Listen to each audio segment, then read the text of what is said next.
Good morning student. आज हम 10th class के टॉपिक के बारे में बात करते हैं। अपन राज्य सरकार के बारे में पढ़ रहे थे। राज्य सरकार का पार्ट तीसरा, न्यायपालिका। व्यवस्थापिका हम पढ़ चुके हैं, कार्यपालिका पढ़ चुके हैं, आज हम न्यायपालिका पढ़ेंगे। अगर राज्य सरकार की न्यायपालिका के संबंध में बात करें तो हम उच्च न्यायालय के बारे में बात करेंगे। उच्च न्यायालय जो है राज्य सरकार में न्यायपालिका के तौर पर कार्य करता है। अगर हम उच्च न्यायालय की शुरुआत की बात करें तो संपूर्ण भारत की अगर हम बात करते हैं तो 1862 में भारत में 3 उच्च न्यायालय एक साथ बनाए गए। तीनों उच्च न्यायालयों में कलकत्ता, बॉम्बे और मद्रास, 3 उच्च न्यायालयों की व्यवस्था जो है भारत में पहली बार 1862 में की गई। उसके बाद हम बात करें 1866 में इलाहाबाद उच्च न्यायालय स्थापित किया गया।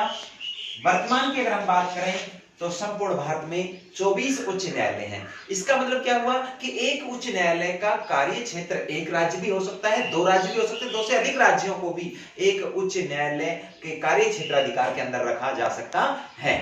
हम उच्च न्यायालय के गठन के बारे में बात करते हैं। संविधान के अनुच्छेद, अगर हम 216 की बात करें तो संविधान के अनुच्छेद 216 के अंदर ये बताया गया है कि राज्य में एक उच्च न्यायालय होगा और उस उच्च न्यायालय में एक मुख्य न्यायाधीश होगा, अन्य न्यायाधीश होंगे और इन सभी की नियुक्ति जो है वो समय समय पर राष्ट्रपति द्वारा की जाएगी। इस चीज का अनुबंध जो है संविधान के अनुच्छेद 216 में किया गया है। इसके बाद हम न्यायाधीशों की नियुक्ति के बारे में बात करते हैं। संविधान के अनुच्छेद 217(1) में न्यायाधीशों की नियुक्ति की प्रक्रिया बताई है। इसमें बताया गया है कि मुख्य न्यायाधीश की नियुक्ति जो है वो राष्ट्रपति द्वारा की जाएगी।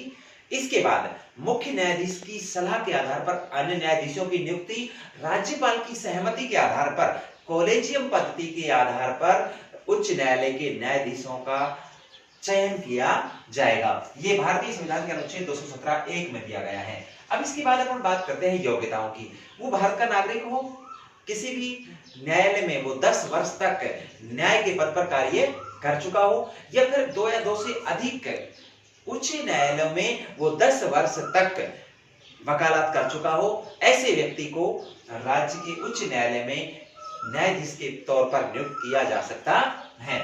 इसके बाद हम बात करते हैं कार्यकाल के बारे में। कार्यकाल के संबंध में हम बात करें तो नियुक्ति दिनांक के बाद 62 वर्ष की उम्र तक एक व्यक्ति जो है सर्वोच्च न्यायालय के न्यायाधीश के पद पर कार्य कर सकता है। मृत्यु हो जाने या फिर खुद त्याग पत्र दे देने या महाभियोग की प्रक्रिया के अलावा अन्य ऐसी कोई प्रक्रिया नहीं है जिसके माध्यम से एक बार न्यायाधीश बनने के बाद, उच्च न्यायालय का न्यायाधीश बनने के बाद उसे उसके पद से हटाया जा सके। अधिकतम वो 62 वर्ष की आयु तक अपने पद पर कार्य करता रहता है। इसके बाद बात करते हैं शपथ के बारे में।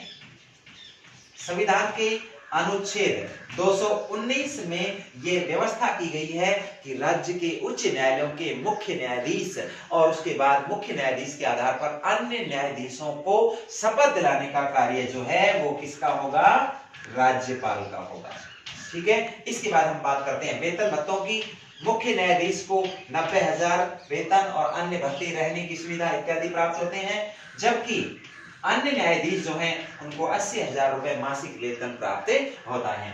इसके बाद हम बात करते हैं उच्च न्यायालय की स्वतंत्रता के बारे में। देखो, उच्च न्यायालय जो अपने आप में स्वतंत्र है क्योंकि इसके जो न्यायाधीश जो हैं वो नियुक्ति के बाद 62 वर्ष की आयु तक अपने पद पर बने रहते हैं, यानी उनको जो है कार्यकाल उनका निश्चित होता है, मतलब कार्यकाल में पूर्ण रूप से स्वतंत्र होते हैं, किसी प्रकार की कोई कार्य में रुकावट या बाधा नहीं आती। उसके बाद बात करें उन्हें हटाने की जो प्रक्रिया है, एकमात्र महाभियोग के आधार पर ही उनके आचरण पर टीका टिप्पणी की जा सकती है। महाभियोग के अलावा ऐसी कोई प्रक्रिया नहीं है जो उनके निर्णयों पर वाद विवाद किया जा सके, निर्णयों पर टिप्पणी की जा सके। उसके बाद हम बात करते हैं कार्यपालिका से वो पृथक होते हैं, यानी न्यायालय के ऊपर, उच्च न्यायालय पर कार्यपालिका का कोई दबाव नहीं होता, चाहे वो वास्तविक कार्यपालिका हो चाहे नाम मात्र की कार्यपालिका हो। इनके द्वारा दिए गए निर्णय स्वतंत्रता के आधार पर दिए जाते हैं। इन पर कार्यपालिका का कोई दबाव, कोई कुछ ही प्रकार की कोई सहमति जो है वो कार्यपालिका की ये लोग नहीं मानते हैं।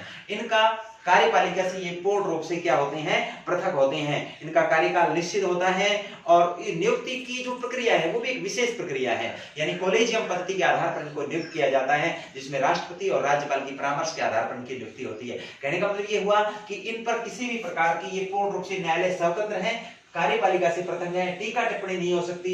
उसके अलावा महाभियोग के अलावा इनके आचरण पर किसी प्रकार की कोई टीका टिप्पणी नहीं की जा सकती। तो इनका कार्यभार जो है, कार्यकाल जो है पूर्ण रूप से स्वतंत्र होता है और ऐसे में ये स्वतंत्र और निष्पक्ष निर्णय देने के लिए तैयार रहते हैं। आज की क्लास में इतना ही।